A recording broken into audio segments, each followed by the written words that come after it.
Gênesis capítulo de número 22.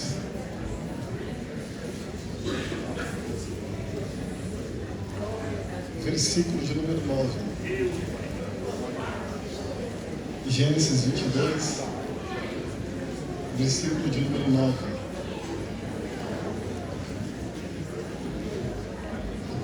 Muito bom estar aqui nessa noite com os irmãos. Esses dias eu fui orar na igreja que não tem luz. E eu e minha família estavam orando semana passada na igreja sem luz. E nós encontramos lá na igreja sem luz terremoto e trovoada. Alguém já ouviu falar do terremoto e trovoada? Aleluia. Eu tenho essa dificuldade, irmãos. E alguém já ouviu falar sobre terremoto e trovoada? Então eu fui orar no monte com a minha família. Estávamos orando na semana passada. Estava lá o pastor Admilson e o pastor Joel. Terremoto e trovoada. Literalmente, aí eu cheguei lá, não precisou nem eu me esforçar muito para buscar a presença do Senhor, porque estava aquelas brasas, tudo aquele fogareiro todo. E pela voz nós reconhecemos os amados do Senhor. Glória a Deus.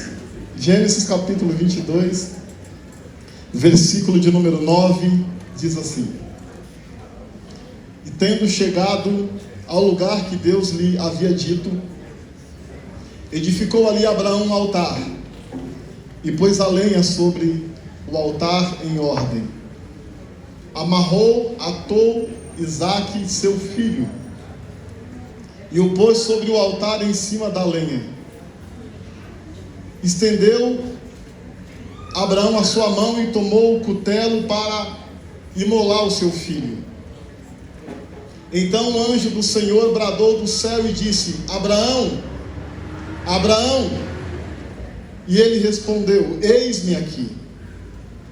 E disse: Não estenda a tua mão sobre o moço, nem lhe faça nada, porque já conheço que temes a Deus, e não me recusaste ou não me negaste o teu filho, o teu único filho. Então levantou Abraão os olhos e olhou, e eis que um carneiro por detrás dele, preso em um sarçal pelos seus chifres. E foi Abraão e tomou o carneiro e ofereceu em holocausto em lugar de seu filho. Amém, meus irmãos? Meus amados e queridos, nós estamos estudando e lendo o livro de Atos dos Apóstolos, e nós vemos as condições que os discípulos têm passado, as perseguições, as lutas, as provas. E mais para frente, em uma literatura que não está escrita na Bíblia, em algo paralelo, nós encontraremos alguns dos tipos de mortes que os discípulos eles vão sofrer, eles vão padecer. E nós vemos as promessas do Senhor Jesus sobre cada um deles. E parece que as contas não fecham. Eles foram chamados para pregar o Evangelho, anunciar, e assim eles o fizeram. Mas quando nós olhamos para a vida deles, eles apanhavam, eram presos, eles eram chicoteados, e eles não paravam de pregar o Evangelho. E olhando para a Bíblia Sagrada, meus irmãos, eu li a Bíblia algumas vezes. Eu tive a interpretação da Bíblia muito diferente de algumas mensagens que eu sempre ouvi na minha vida. E eu entendi, meus amados e queridos irmãos, que assim como os discípulos, eles foram chamados, e parecia que tudo estava dando errado na vida deles. Tudo que eles faziam parecia estar dando errado.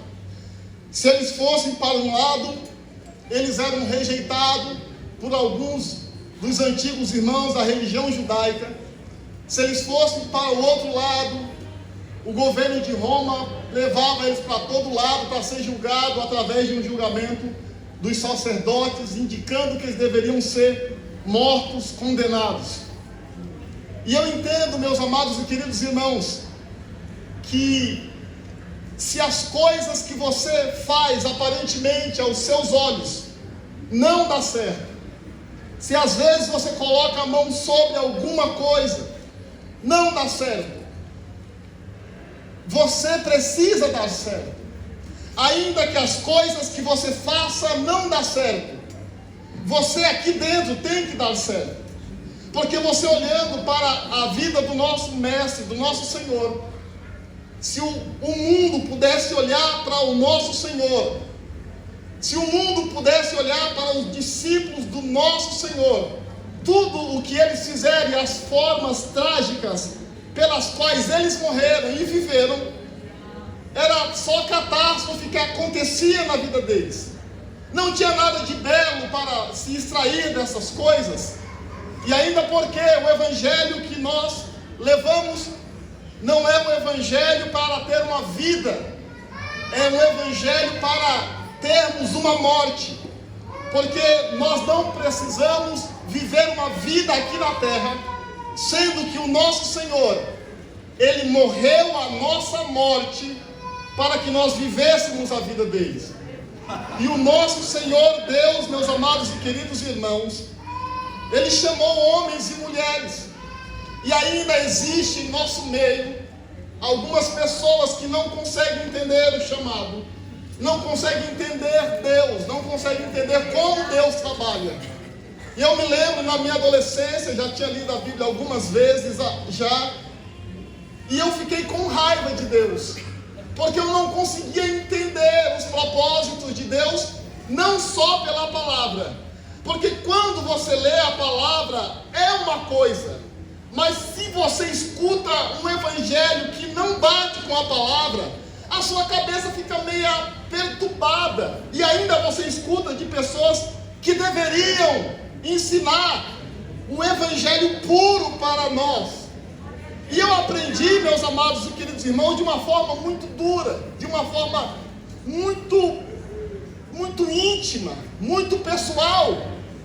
E eu entendo, meus amados e queridos irmãos, que o evangelho pelo qual nós fomos propostos a seguir não é um evangelho triunfalista.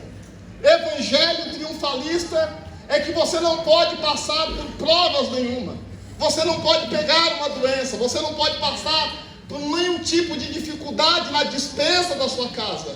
Mas o evangelho que Jesus nos chamou a seguir não foi um evangelho triunfalista, mas foi um evangelho triunfante. É diferente um evangelho triunfante. Sabe por quê? Porque as coisas podem estar indo de mal a pior aos olhos da humanidade. Aí nós encontramos homens pregando a palavra e dizendo assim: olha, nós iremos morar no céu, o nosso Deus é o dono do ouro e da prata. E aí quando eles olham para a sua vida, parece que não reflete com a mensagem que você prega.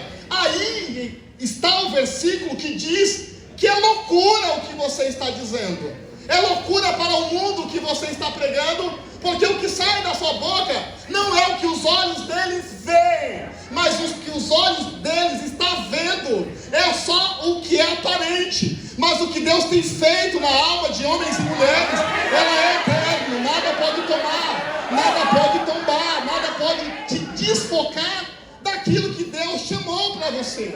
E então, meus amados e queridos irmãos, eu sabendo que no mundo nós teremos um ditado entre nós: é lutas, é provas, é tribulações, mas o meu Jesus disse que no mundo vós tereis aflições. Então as aflições, elas fazem parte de um crescimento espiritual, elas fazem parte de um alicerce espiritual, e isso está dentro do crente. E aí o jovem, o adolescente, ele não consegue entender uns turbilhões, algumas coisas que te tiram do rumo da sociedade, do rumo dos amigos. Você se sente uma bolacha fora do pacote, você não se encaixa em lugar nenhum. E olha que você é crente, você tem o Espírito Santo, você fala em línguas estranhas, mas de vez em nunca, ou de vez em quando, vem uma onda, uma seta, alguma coisa para tentar te afligir mais e mais. Mas eu tenho uma notícia para dizer para você. Jesus, ele falou que você teria aflição. E se você, irmãos, pensa que você está fraco, olha como é o Evangelho de Jesus. O Evangelho de Jesus não é orar e levantar e dizer, eu estou me sentindo forte. O Evangelho de Jesus é quando eu me sinto fraco. É aí que eu estou forte. Aleluia! Aí vem o dono da obra, o dono do corpo, o dono da alma, e diz para você assim, todo fraco, caído, ajoelhado, tombado, aos seus olhos tombados. Aí Deus olha assim, o meu poder!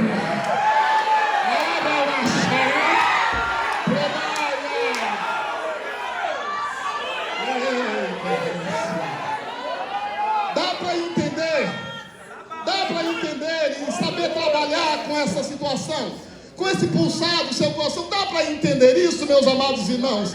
Aí, meus amados e queridos irmãos, eu olho para a vida deste homem aqui. Deus faz uma promessa para ele de um filho, e Deus vai dar um filho para ele. Louvado seja o nome do Senhor. E nós conhecemos bem a história, que Deus vai pedir esse filho para ele. Bendito seja o nome de Jesus de Nazaré. Abraão, ele pega o menino, como nós bem sabemos. Ele amarra o menino. Antes de Abraão colocar o menino sobre o altar, ele amarra o menino e coloca sobre o altar. A igreja do Senhor Jesus também é uma oferta. É um sacrifício vivo. Agora eu quero ver, eu fico imaginando, se a igreja é um sacrifício vivo, imagina você, irmão, eu tenho uma cachorrinha bonitinha lá em casa. Imagina eu pegar minha cachorrinha e colocar ela em cima de um altar. Se ela bobear, se ela moscar, eu pá na cabeça dela, e eu posso, né, em outras palavras aqui, né, muito bem. Eu vou oferecer ela sem ela perceber. Mas a igreja, você é um sacrifício vivo. E quando Deus te coloca em um altar para subir um cheiro suave, um sacrifício vivo, ele pode sair de cima do altar. Um sacrifício vivo, ele anda para um lado e para o outro. Ele pode sair da presença, mas quem estiver disposto a padecer pelo seu Senhor, o sacrifício vivo, ele vai se doar para o seu Senhor, e Deus vai cheirar você. Deus vai cheirar você. Deus vai sentir o teu cheiro. Porque o mundo, meus irmãos, em Coríntios diz que o mundo, eles exalam um cheiro, mas o cheiro que ele exala é para a morte. O cheiro que sai de você é para a vida. E é para a vida que Jesus nos chamou.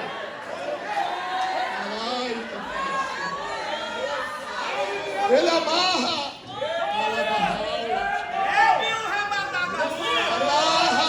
seu filho sobre o altar. Quando ele amarra Isaac sobre o altar, imagina o que se passa na cabeça deste homem. Como seria difícil pegar Isabel, minha filha. E se eu tivesse nessa condição aqui, como seria difícil. Como é difícil. Deus está provando você em algo que o seu coração está não por adoração, mas por amor. Como é difícil Deus pegar você, meus amados e queridos irmãos, e nós entendemos erroneamente que o nosso Deus é o Deus que só abre portas. Mas está escrito que Ele abre portas, mas é o mesmo que fecha a porta. Mas se Deus fechar a porta na tua vida, que Ele esteja do lado de dentro para ficar perto de você. Porque não importa se a porta está fechada, importa quem está com você do outro lado. Quando ele amarra Isaac em cima do altar, lembrando das promessas, e agora o que será de mim? Porque Abrão era conhecido como um pressuposto pai. Ele era conhecido como um suposto pai. Abrão quer dizer suposto pai, talvez um pai, um presunçoso pai. Aí agora Deus pede Porque ele mudou o nome de suposto pai para pai de uma grande nação.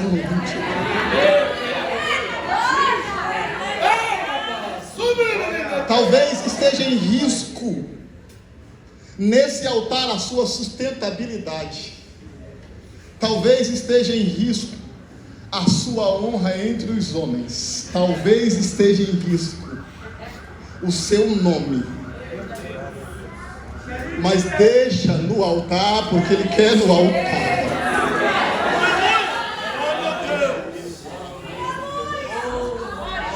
Quando Abraão levanta a mão para imolar o menino, vem uma promessa na vida de Abraão na hora. Ei, Abraão, o que é que você está fazendo, Abraão?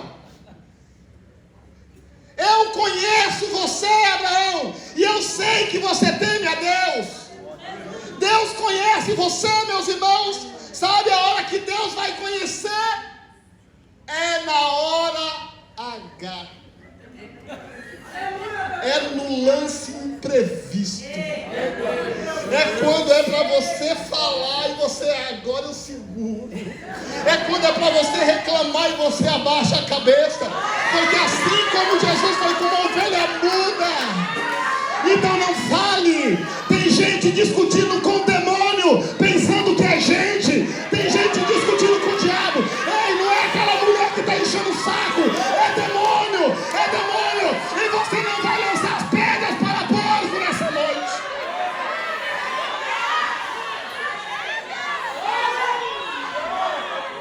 Aí Deus fez promessa na tua vida. Como pode um Deus de promessa agora? Parece que vai me deixar. Parece que eu vou ser envergonhado. Porque é grande, porque é o mesmo que deu. É o mesmo que toma.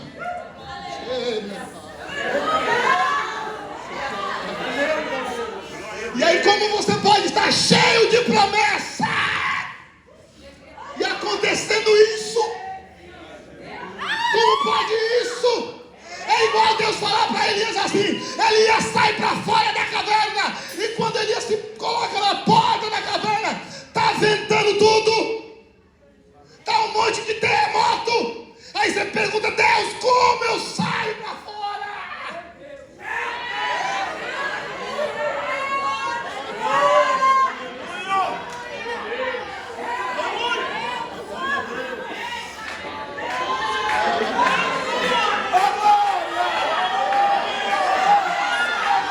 Pode sair que Deus é contigo.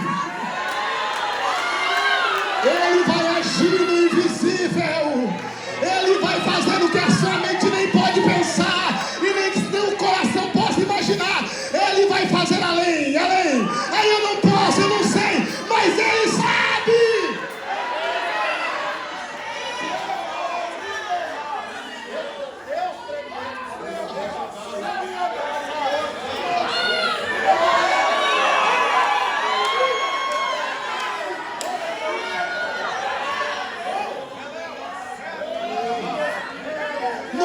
Imprevisto, Deus fala para Abraão: não, através do anjo eu sei que você temes a Deus. E o anjo vai embora sem falar nada. E Abraão está concentrado naquilo, mas no urrar do carneiro, no urrar do carneiro, no raro do carneiro, no raro do carneiro, quando ele vai bater, o anjo vai embora, aí ele escuta o raro do carneiro. Quando ele olha da rachaia, a provisão estava bem ali. Aleluia! Você não vai ouvir o raro do carneiro, você vai ouvir o rugido do leão nessa noite. O rugido do leão está perto, o rugido do leão está perto, e vai encontrar a minha alma nessa noite.